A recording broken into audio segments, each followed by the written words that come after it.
Not sure whether to take the GMAT or the GRE? In this video, we not only cover the basic comparison between the GMAT and the GRE, but also discuss about the specific strategies you might want to employ. Let's quickly compare between the GMAT and the GRE. While the GMAT is accepted only at business schools, the GRE is for getting into grad schools, but it can also be used to get into most business schools. Make sure to check with your prospecting B schools for the requirements.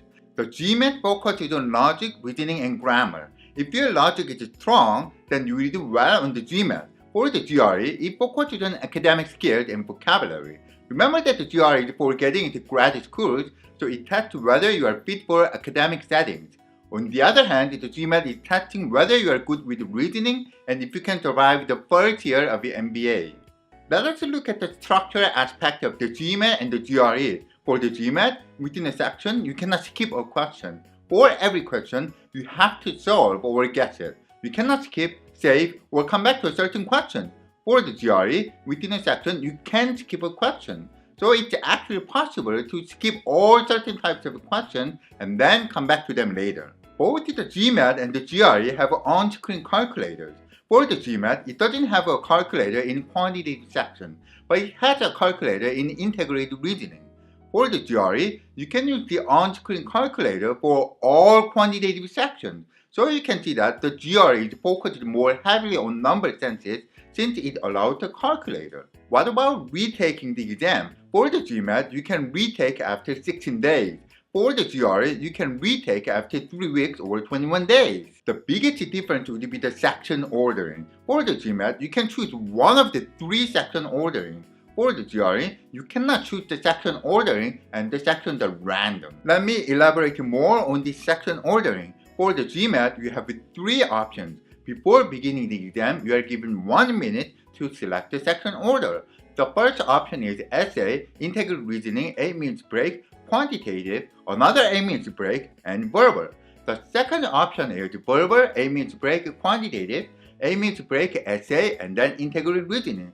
The third option is quantitative, 8 minutes break, verbal, another 8 minutes break, essay, and then integral reasoning.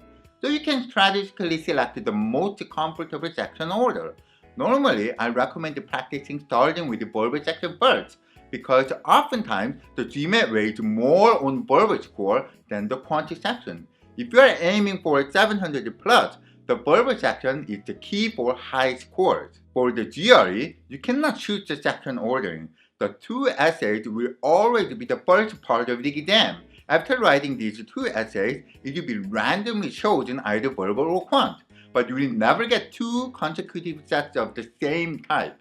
Therefore, it will be most likely in either of these 2 orders, verbal, quant, a break, and then verbal, quant, verbal. Or you will have a quant, verbal, a break, and then quant, verbal, and quant. One of the sections will be an unscored experimental section, but you will never know which one it is. So it is the best if you try your best for every section.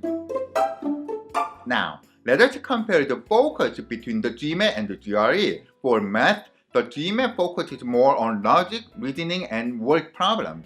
It is interesting to note that recently, the GMAT is on the trend of mixing 2 or more concepts. For example, a question might involve triangles, descriptive statistics, and fractions.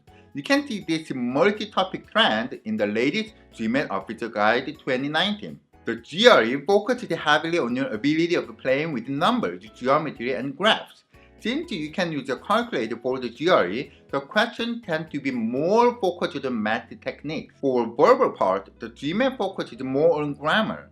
If you have a native ear, then you can learn quickly the rules of grammar with logic and reasoning. Of course, if you are weak with logic, you might do better with the GRE. The GRE focuses more on vocabulary. Have you heard of these vocabularies? Innocuous, garrulous, obsequious, specious, ephemeral.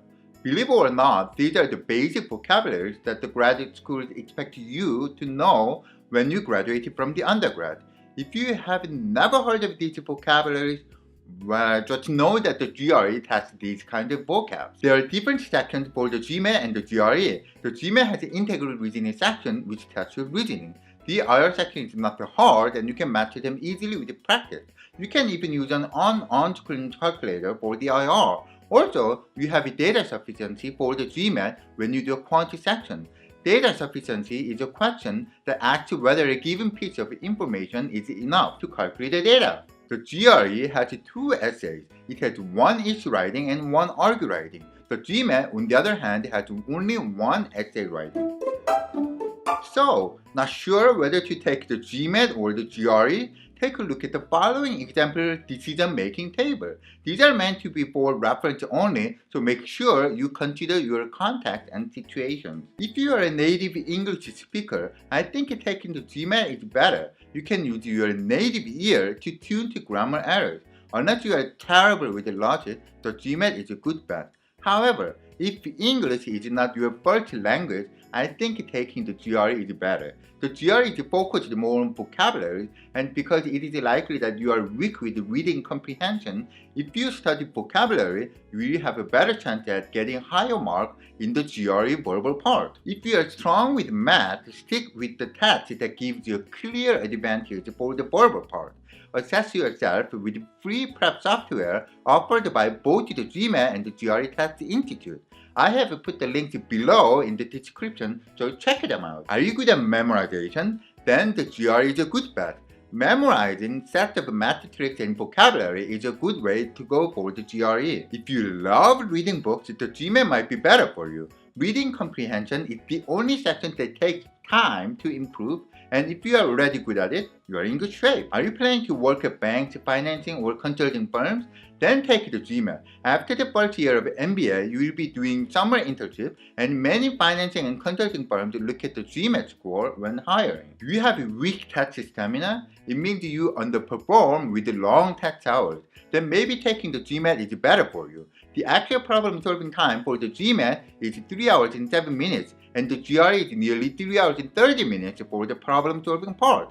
So 30 minutes difference can be huge for you. Did you take the GRE already? If so, it's not necessarily better to take both the GRE and the GMAT unless you are aiming for banks, financing, or consulting firms. There's a free GRE comparison tool offered by ETH. Check the link below in the description. What are some strategies you can employ? For the GRE, since you can skip questions within a section, you can set priorities when solving questions. For example, if you are good at reading but don't know lots of vocabulary, you can skip sentence completion questions and focus on reading part first. For the GMAT, because you can select the section ordering, experiment with your best performing section order.